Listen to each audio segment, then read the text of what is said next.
चलिए तो स्टार्ट करने वाले हैं अब हम लोग सल्फर के बारे में। ओजोन के बारे में हम लोग पढ़ लिए थे, कौन कौन सा कलर है लिक्विड में, सॉलिड में, गैस में। मैंने आपको बताया था ड्राई I2 के साथ क्या होता है, मॉइस्ट I2 के साथ क्या होता है।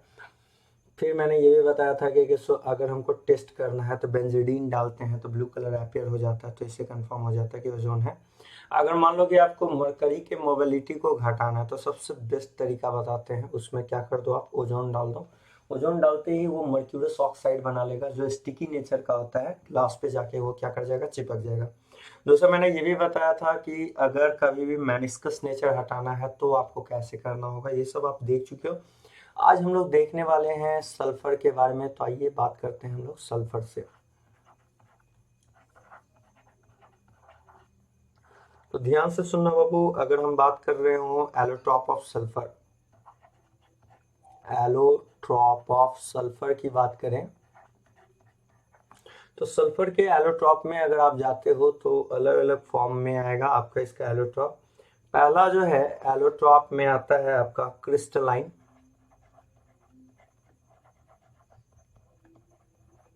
और दूसरा जो आता है वो आता है अमॉर्फस।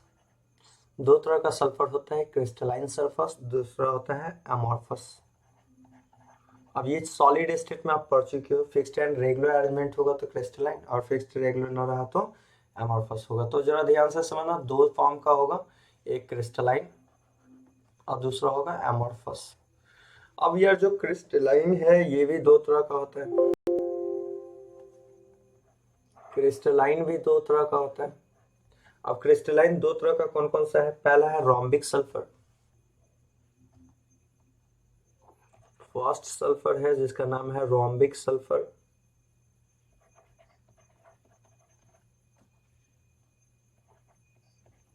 और दूसरा है मोनोक्लिनिक सल्फर।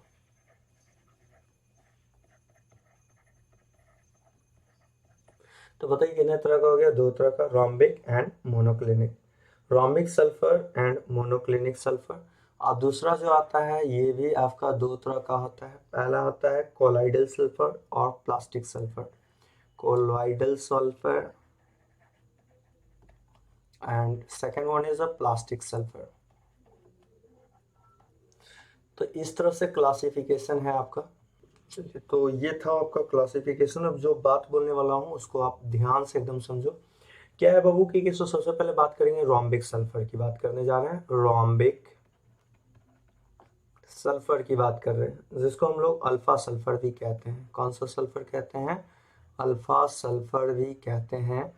तो रोम्बिक सल्फर का ही नाम आपको क्या बोलना है, अल्फा सल्फर। देखो इसमें क्या होता है, सबसे पहला पॉइंट है कि ये आपका पॉइंट नंबर फर्स्ट कि ये येलो कलर नेचर का होता है। इसका कलर कैसा होता है, yellow. It is yellow in colour. अगर आपसे कोई पूछे कि रोम्बिक सल्फर बताओ कैसा कलर का है, तो आपको क्या बोलना है, येलो कलर है, येलो इन कलर। दूसरा बात कि बाबू ये जो है इनसॉल्युबल होता है वाटर में और पार्शियली सॉल्युबल होता है अल्कोहल में। तो क्या मैंने बोला, इट इज इनसॉल्युबल। अरे यार नॉन पोलर है तो वाटर में कहाँ से सॉल्युबल होगा, तो it is insoluble in water. It is insoluble in water but partially soluble in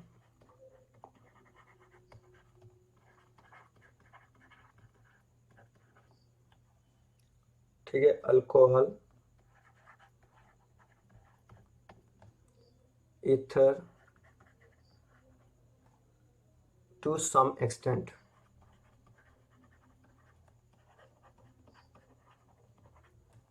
ठीक है, but it is readily soluble in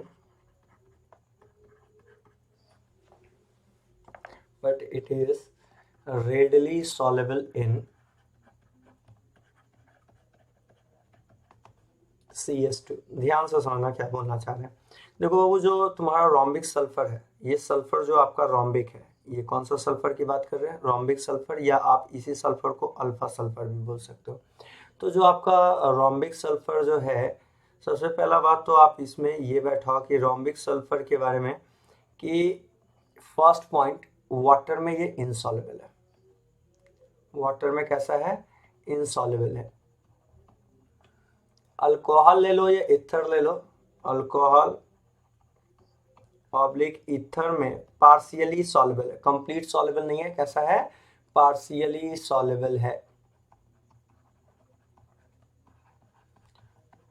अब यार अल्कोहल में कुछ ना कुछ तो पोलर कैरेक्टर होगा, और अगर CH2 की बात करते हो तो ये कंप्लीट नॉन पोलर है, क्योंकि कार्बन डाइसल्फाइड में आप डाइपोल की बात करोगे तो नेट डाइपोल 0 होगा। तो CH2 जो है आपका नॉन पोलर है, और सल्फर भी non polar, like dissolve like के कॉन्सेप्ट से बात करें तो CH2 में ये रेडली सॉल्युबल है।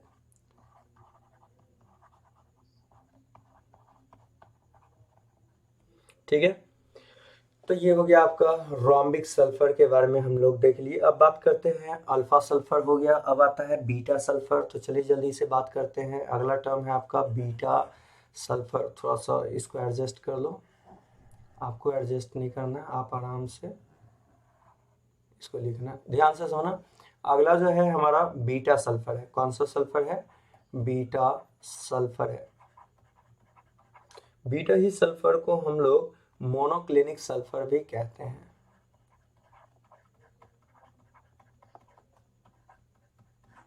कौन सा सल्फर कहते हैं, मोनोक्लिनिक सल्फर कहते हैं। तो ये बैठा लेना है कि आपको ये जो है मोनोक्लिनिक सल्फर किस में सॉल्युबल होता है, तो इट इज सॉल्युबल इन, बोला जाए किस में सॉल्युबल होगा, सॉल्युबल इन कार्बन डाइसल्फाइड में सॉल्युबल होगा। अब वो आता है gamma monoclinic sulphur.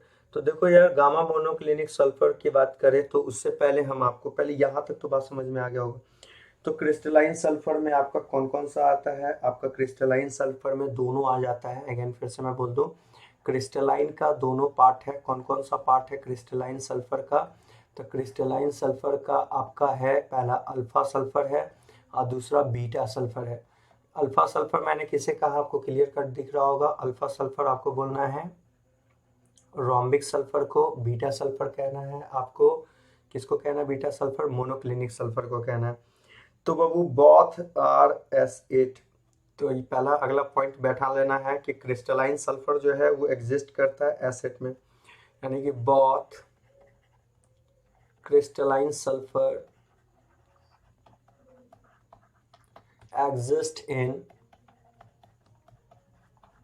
S8 form. कौन सा फॉर्म में एग्जिस्ट करता है, एसिड फॉर्म में एग्जिस्ट करता है।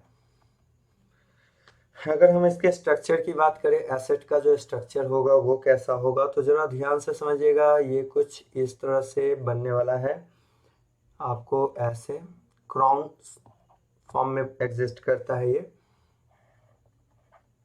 ठीक है।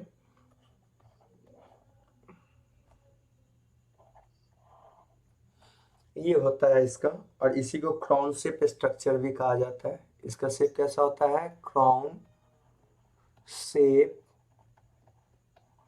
स्ट्रक्चर होता है, ठीक है।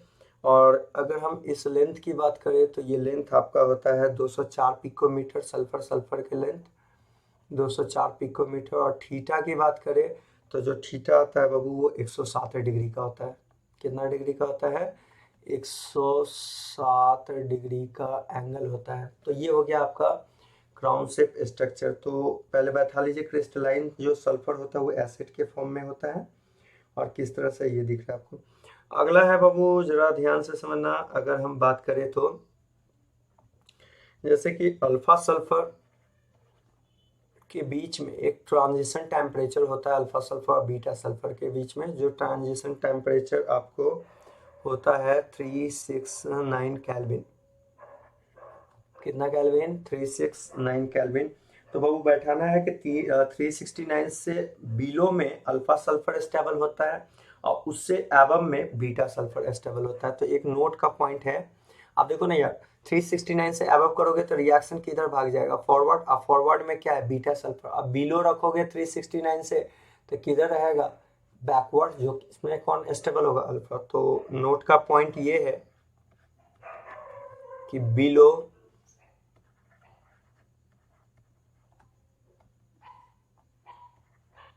369 केल्विन ठीक है। अल्फा सल्फर स्टेबल होगा and above 369 kelvin beta sulphur stable होगा। ठीक है, तो कौन कौन सा स्टेबल होता है ये आपके सामने। डेंसिटी की बात करें बाबू, तो डेंसिटी याद रखिएगा, अगर आपसे कभी क्वेश्चन में पूछ ले कि डेंसिटी बता दो, तो डेंसिटी वाइज बाबू अल्फा वाला का जो डेंसिटी होता है वो ज़्यादा होता है बीटा वाले से। क्या मैंने बोला, अल्फा वाला जो डेंसिटी होगा वो बीटा से ज़्यादा होगा। मेल्टिंग पॉइंट की बात करोगे तो मेल्टिंग पॉइंट में सेम एज आप बोलोगे कि अल्फा से ज़्यादा बीटा होगा। क्यों, क्योंकि 369 से पहले क्या मिलता है, अल्फा, बाद में बीटा मिलता है, तो जो बाद में मिल रहा है उसका मेल्टिंग पॉइंट ज़्यादा है, तब ना उससे एबव टेम्परेचर में वो एग्जिस्ट कर रहा है। तो मेल्टिंग पॉइंट ज़्यादा किसका होता है, आपका बीटा सल्फर का। बाबू ये पॉइंट को बैठा लेना है, डेंसिटी भी पूछ ले तो भी और मेल्टिंग पॉइंट भी पूछ ले तो भी। तो अब जैसे ये तो क्लियर कर लेना है आपको, एकदम बैठा लीजिए इस बात को। अगला टर्म आता है बाबू, ये जो सल्फर है उसका मेनली एग्जिस्टेंस होता है एसिड, फिर होता है S6, अब बहुत रेयरली एग्जिस्ट करता है S2 फॉर्म में। ठीक है, तो एसिड में अभी आपने देखा कि जो स्ट्रक्चर होता है, शेप जो होता है वो क्राउन शेप होता है। ठीक है, कैसा होता है, क्राउन शेप स्ट्रक्चर पकड़ता है।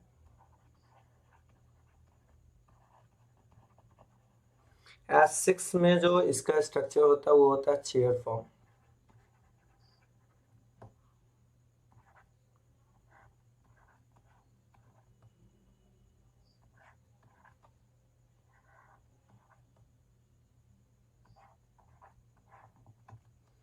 ठीक है, तो S6 में इसका जो होगा वो होगा क्राउन शेप, जिसमें लेंथ की बात करें तो 205 पिकोमीटर होगा।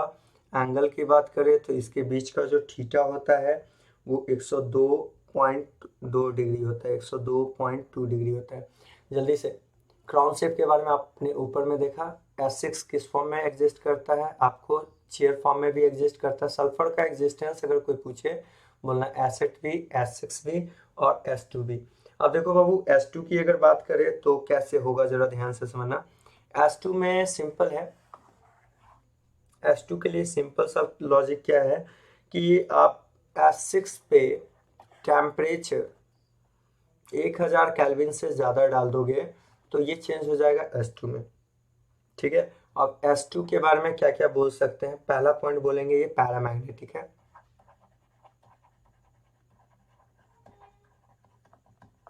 दूसरा पॉइंट बोलेंगे बॉन्ड ऑर्डर 2 है, होगा लाइक O2 की तरह, ऑक्सीजन की तरह। ठीक है ना, बॉन्ड ऑर्डर कितना होगा, 2 होगा। तो बाबू ये था आपका सल्फर, इसके साथ सल्फर भी हम लोग का क्या हो गया, समाप्त हो गया। तो बैठाइएगा सल्फर में, आप मेनली ये बात को आप बैठा लो तो काम हो जाता है। क्या क्या पॉइंट है सल्फर का, पहला है एसिड, दूसरा है S6, तीसरा है S2। S2 में तब एग्जिस्ट करेगा जब S6 पे आप टेम्परेचर 1000 केल्विन से ज़्यादा डालोगे तो एग्जिस्ट करेगा।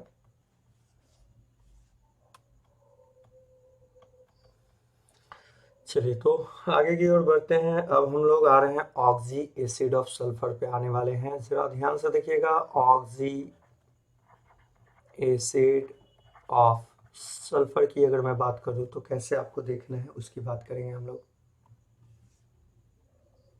फर्स्ट ऑक्सी एसिड आता है जो आपका है H2SO4, जिसका हम लोग नाम देते हैं सल्फ्यूरिक एसिड। तो आइए सबसे पहले बात करेंगे सल्फ्यूरिक एसिड के बारे में, ध्यान से अच्छा से समझिएगा।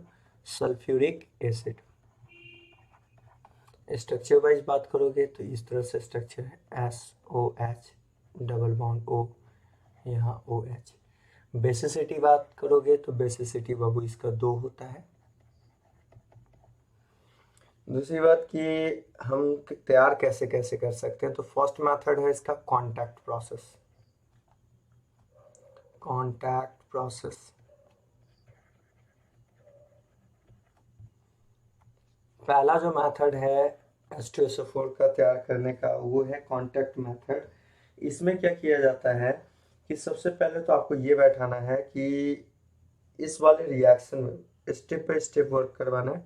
सबसे पहले सल्फर का रिएक्शन O2 के साथ करवाया जाता है, जिससे बनने वाला प्रोडक्ट आपको बनता है SO2। SO2 का रिएक्शन किया क्या जाता है कि SO2 का रिएक्शन हम लोग O2 के साथ करवाते हैं, और इसमें जो कैटलिस्ट लिया जाता है वो लिया जाता है V2O5। कॉन्टैक्ट प्रोसेस में जो कैटलिस्ट लिया जाता है वो कैटलिस्ट क्या लिया जाता है, V2O5 कैटलिस्ट लिया जाता है। ठीक है, तो V2O5 कैटलिस्ट होता है, ये आपका एज ए कैटलिस्ट का काम करता है। किसका काम करता है, कैटलिस्ट। पूछ ले कैटलिस्ट में कैसा कैटलिस्ट है, तो दिमाग में रखना हेट्रोजीनियस है, क्योंकि SO2 गैस, O2 गैस और V2O5 सॉलिड है, तो ये कैसा नेचर का है, अलग फेज में आ रहा है, तो हेट्रोजीनियस कैटलिस्ट का काम करेगा। जैसे ही ऐसा होता है बन जाता है SO3, और SO3 पे जैसे ही आप वाटर डालते हो, SO3 पे आपने वाटर डाला कि बन गया ये सल्फ्यूरिक एसिड H2SO4। तो ये तरीका है। पहला स्टेप में सल्फर का रिएक्शन O2 से क्या बना, SO2।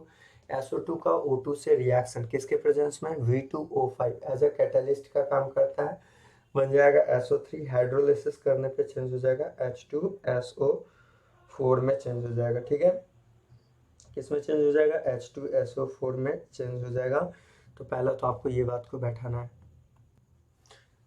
तो इसमें अगर आपसे कोई पूछे कि बताओ कैटलिस्ट क्या होता है कॉन्टैक्ट प्रोसेस में, तो पहले इस इम्पॉर्टेंट पॉइंट समझिए। कॉन्टैक्ट प्रोसेस में जो कैटलिस्ट लिया जाता है वो कैटलिस्ट आपको लिया जाता है V2O5।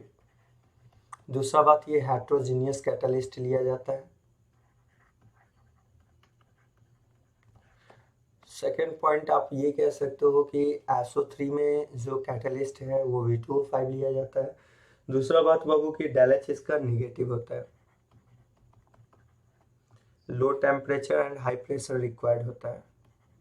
कॉन्टैक्ट प्रोसेस के लिए टेम्परेचर क्या देना होगा, लो, और प्रेशर क्या देना होगा, हाई। अब ये बताने की ज़रूरत नहीं है क्योंकि आप ली चैट लियर प्रिंसिपल में आप पढ़े हो। तो ये है बाबू H2SO4। पहला स्टेप में क्या करना है, सल्फर का O2 से रिएक्शन से क्या बनेगा, SO2। SO2 को O2 और कैटलिस्ट क्या देना है, V2O5, क्या बन जाएगा, SO3। SO3 पे जैसे वाटर डालोगे चेंज हो जाएगा, सल्फ्यूरिक एसिड में चेंज हो जाएगा। ठीक है ना बाबू। अब याद रखिएगा कि कॉन्टैक्ट प्रोसेस से आप, ठीक है, 96 से 98% प्योर H2SO4 ऑब्टेन कर सकते हो। तो ये काफ़ी इंपॉर्टेंट पॉइंट है कि by the help of contact process, by the help of contact process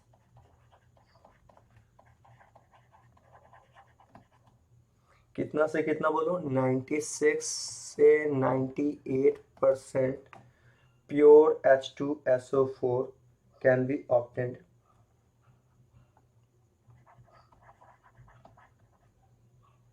96 to 98% pure H2SO4 can be obtained. कैसा H2SO4 ऑब्टेन्ड होगा बोलो, प्योर H2SO4 ऑब्टेन्ड किया जा सकता है। तो ये भी बात को आपको बैठा लेना है। कोई पूछे कि बता H2SO4 से जो तैयार होगा वो कैसा, तो 96 से 98% pure H2SO4 can be obtained.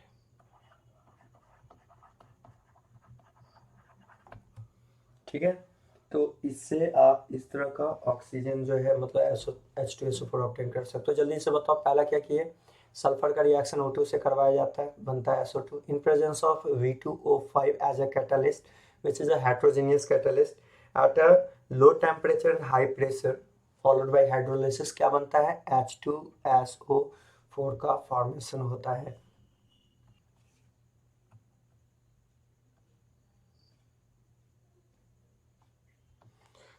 चलिए अगला है लीड चैम्बर प्रोसेस है। कौन सा है, लीड चैम्बर प्रोसेस है।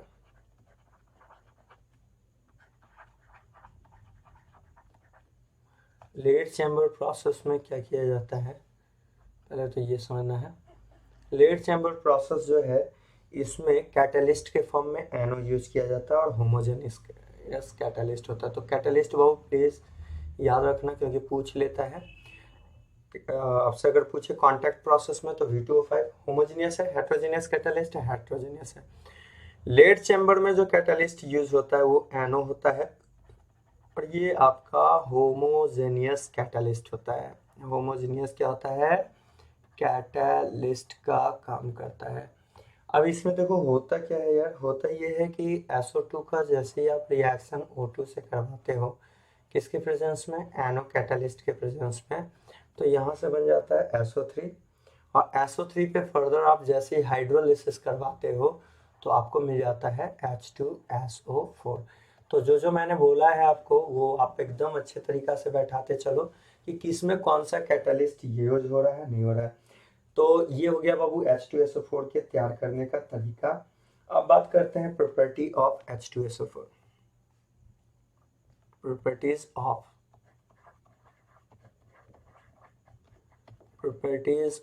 H2SO4। पहला प्रॉपर्टी है कि H2SO4 कलरलेस और ऑयली लिक्विड है। फर्स्ट पॉइंट है कि it is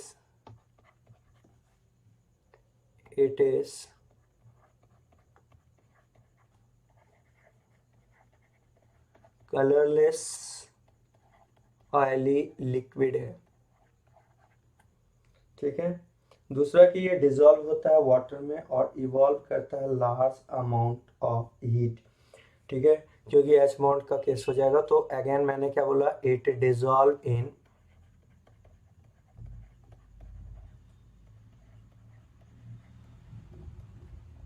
water with evolution of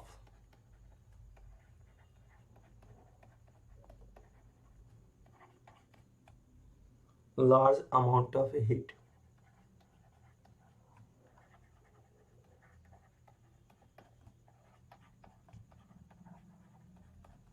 ठीक है, large amount of heat evolve करता है।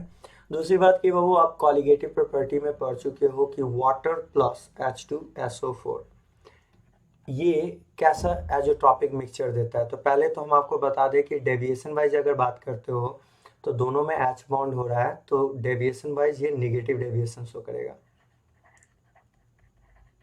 और अगर डेविएशन निगेटिव है तो निगेटिव डेविएशन है तो एजोट्रॉपिक मिक्सचर होगा, ठीक है। एजोट्रॉपिक मिक्सचर फॉर्म करता है, कैसा बनाता है? Azeotropic mixture. एजियोट्रॉपिक में मैक्सिमम एजियोट्रॉपिक होगा, मैक्सिमम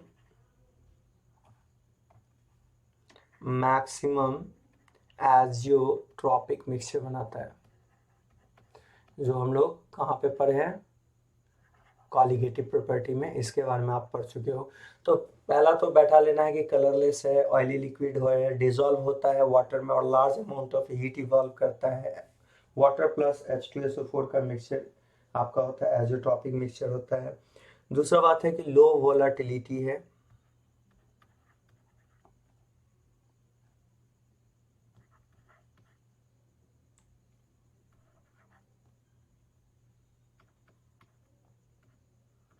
टाइल नेचर का है। अरे यार सिंपल है, क्योंकि बॉन्ड से एसोसिएटेड रहेगा, इस बॉन्डिंग जहाँ है तो वो कैसे उड़ पाएगा। दूसरी बात की H2SO4 की बात करते हो बाबू, तो H2SO4 में इंपॉर्टेंट बात तो ये होता है कि H2SO4 के किस फॉर्म में आप बात कर रहे हो।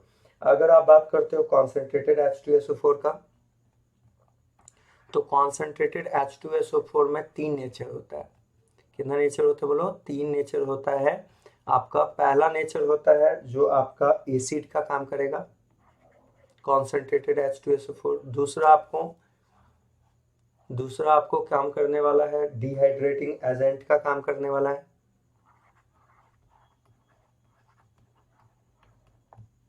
मतलब कि मॉइस्चर को एब्जॉर्ब कर लेगा डिहाइड्रेटिंग एजेंट।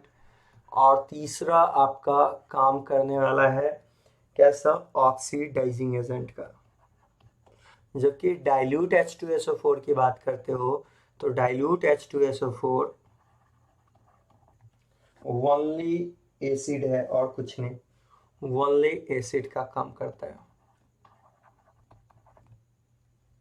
ठीक है। कैसा है? ओनली एसिड का काम करने वाला है। अब ये तो हो गया बाबू, हम थोड़ा सा आपको ये बता दें कि ऑक्सीडाइजिंग नेचर की बात करोगे तो ऑक्सीडाइजिंग नेचर वाइज सबसे ज़्यादा ऑक्सीडाइजिंग एजेंट होता है F2, फिर होता है आपका F2 के बाद Cl2 के बाद कॉन्सेंट्रेटेड H2SO4 बैठा लीजिएगा, ये ऑक्सीडाइजिंग नेचर काम आएगा आपको। उसके बाद आता है आपका Br2, तब होता है I2। तो ये ऑक्सीडाइजिंग नेचर है, सबसे पावरफुल ऑक्सीडाइजिंग एजेंट है F2, तब है Cl2, तब कॉन्सेंट्रेटेड H2SO4, उसके बाद Br2, तब उसके लास्ट में आपका आता है I2 आता है। ठीक है, तो बैठाइए इस बात को कि सो आपको जब भी इस तरह से दे दे तो कैसे आपको प्रोसीड करना है। डिहाइड्रेटिंग, जल्दी बोलो, एसिड है, डिहाइड्रेटिंग एजेंट है और ऑक्सीडाइजिंग है। जैसे आप डिहाइड्रेटिंग एजेंट के बारे में जानना चाहते हो तो H2C2O4 ले लो और उस पर क्या कर दो कि आप H2SO4 कॉन्सेंट्रेटेड H2SO4 ले लो। तो कॉन्सेंट्रेटेड H2SO4 किसका काम करता है? डिहाइड्रेटिंग एजेंट का। यहाँ से मॉइस्चर गेन कर लेगा तो ये चेंज कर देगा water plus CO plus CO2 में। ठीक है ना। फॉर्मिक एसिड पे वैसे ही अगर आपने क्या किया, फॉर्मिक एसिड ले लिया, उस पे आप कॉन्सेंट्रेटेड H2SO4 डाल रहे हो, जैसे ही डालोगे ये चेंज हो जाएगा H2O प्लस CO में। अगर आपने ले लिया है ग्लूकोज ले लिया है या शुगर ले लिया C12H22O11, इस पे जैसे ही आप कॉन्सेंट्रेटेड H2SO4 डाल रहे हो चेंज हो जाएगा 12 कार्बन, पूरा इसमें से वाटर खींच लेगा और इसे जला देगा, तो कार्बन 12 अब प्लस H2O में चेंज हो जाएगा। तो बाबू ये डिहाइड्रेटिंग एजेंट का तो काम कर रहा है, ये भी आपने देख लिया कैसे कैसे काम कर रहा है नहीं कर रहा है। अब बात करेंगे हम लोग आगे बढ़ के, थोड़ा सा और समझ लो।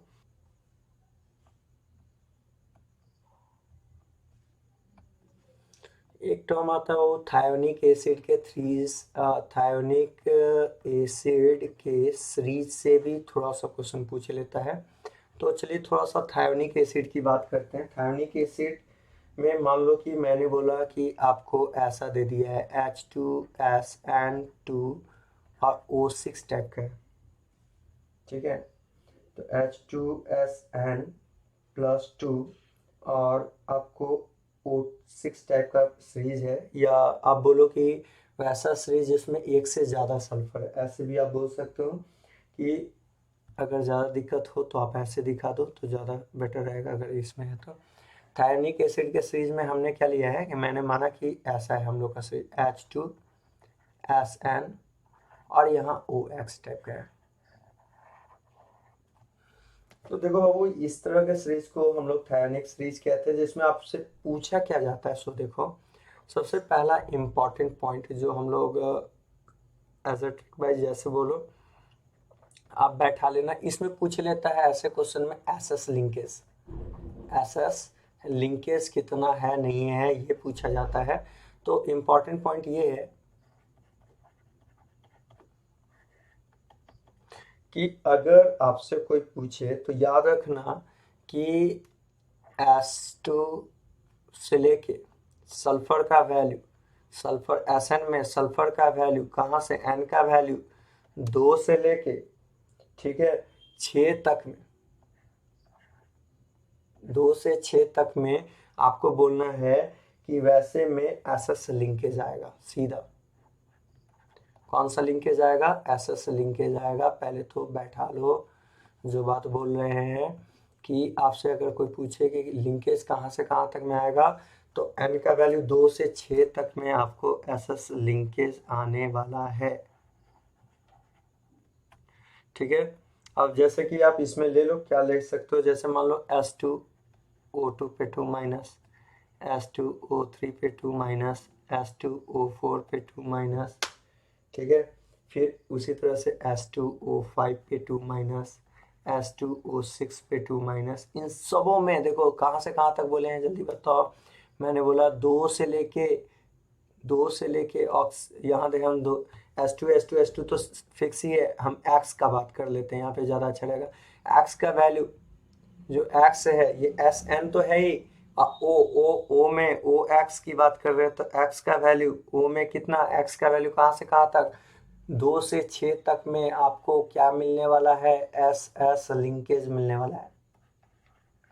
फिर बोल रहे हैं S2 तो सब में कॉमन, ऑक्सीजन 2 3 4 5 6, याद रखना थायोनिक में एस एस लिंकेज होता है। और किसको छोड़ देना है, 7 8 वाला में नो एसएस लिंकेज, जबकि x का वैल्यू 7 और 8 वाले में आपको बोलना है no SS linkage.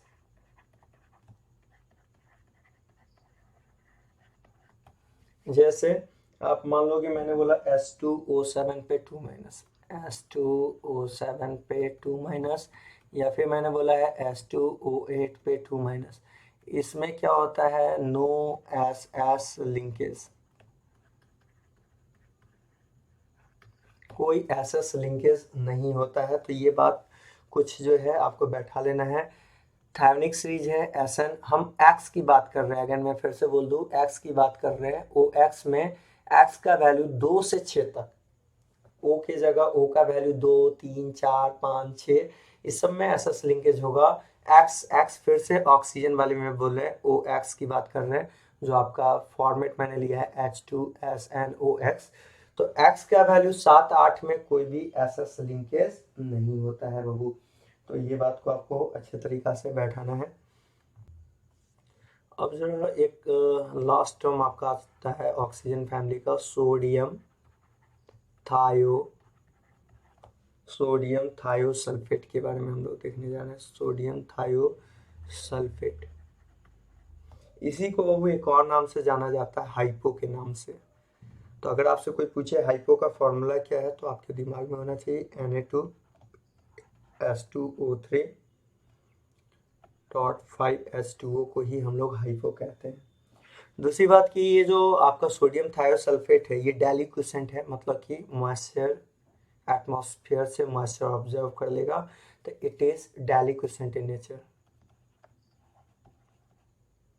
It is deliquescent in nature, ये डेलिक्विसेंट है। प्रिपेयर करने का तरीका, आपको प्रिपरेशन ऑलरेडी मैंने मोल में भी आपको समझाया था जब डिस्प्रोपोर्शनेशन रिएक्शन का कॉन्सेप्ट लिया था। फिर भी आप देख लो, सल्फर का रिएक्शन जैसे ही आप NaOH से करवाते हो, तो आपको यहाँ पे डिस्प्रोपोर्शनेशन रिएक्शन हो जाता है, बनता है Na2S2O3, जो कि आप इसके बारे में जान ही रहे हो, डेलिक्विसेंट है, एब्जॉर्ब कर लेगा, और क्रिस्टलाइन वाटर 5H2 रहेगा और प्लस वाटर। या फिर आप ऐसा करो कि Na2SO3 को सल्फर के साथ, ठीक है ना, एब्सेंस ऑफ एयर बॉयल करो, एब्सेंस ऑफ एयर में बॉयल करोगे, तो बॉयल करने से आपको मिल जाएगा Na2S2O3। अगला है, ये फर्स्ट है, दूसरा सेकंड है, थर्ड तरीका है कि आप क्या करो कि किसी इसके टाइट्रेशन की बात आती है, तो टाइट्रेशन में आप बताइए कि क्या करना है। अब प्रॉपर्टीज वाइज आ जाओ, प्रॉपर्टीज वाइज अगर हम बात करें तो क्या क्या कह सकते हैं, ठीक है। प्रॉपर्टीज वाइज आप क्या कहोगे, ये आपका एंटी क्लोर रिएजेंट है, ठीक है, इट इज एंटी क्लोर रिएजेंट। ये कैसा रिएजेंट है, जल्दी बताइए। एंटी क्लोर रिएजेंट है, मतलब कि अगर जैसे Cl2 का मान लो वाटर से रिएक्शन करवा रहे हैं, तो HCl प्लस HOCl है, और आपको पता ना कि क्लोरीन क्या होता है, ब्लीचिंग एजेंट का काम करता है। तो जैसे ही आप क्लोरीन है, तो क्लोरीन क्या करता है, नेसेंट को प्रोवाइड करता है, जिससे कि कलर डिकलराइज हो सकता है। तो आप जैसे ही हाइपो डाल दोगे, तो हाइपो क्या कर देगा कि उस Cl2 को चेंज कर देगा HCl में, तो Cl2 रहेगा ही नहीं, तो फिर एंटी क्लोरिनेटिंग एजेंट रहेगा नहीं। एंटी क्लोरिनेटिंग एजेंट इसलिए कह रहे हैं कि क्लोरीन आपको ब्लीचिंग एजेंट का काम करता है, नेसेंट को प्रोवाइड करता है, जिससे ब्लीचिंग एक्शन होता है, ठीक है। तो उसको ये गायब करने का काम करेगा। जैसे आप ध्यान से समझ लो, अगर दिक्कत है तो मान लो कि Cl2 है, Cl2 का रिएक्शन वाटर से करवा रहे हो, क्या मिलेगा, HCl, और क्या मिलेगा, HOCl। और आप पढ़े हो कि HOCl अनस्टेबल होता है, तो ये फर्दर नेसेंट हो देगा, जिसका फंक्शन होता है ब्लीचिंग एक्शन का, ब्लीचिंग एजेंट का। तो अगर कहीं क्लोरीन है तो वो क्या कर देगा, रंग को उड़ाने का काम करेगा। तो क्या जाता है कि हाइपो ले लिया जाता है। Na2S2O3 का रिएक्शन जैसे ही आप Cl2 से करवाते हो, पहले तो आप बैठा लो कि Cl2 से करवाते ये चेंज हो जाता है खुद में, ये बदल जाता है NaHSO4 अब प्लस HCl में बदल जाता है। ठीक है, तो ये थायोनिक एसिड का कुछ सीरीज था जो आपको दिखाई दिया। अब आगे हम लोग बढ़ेंगे इसमें।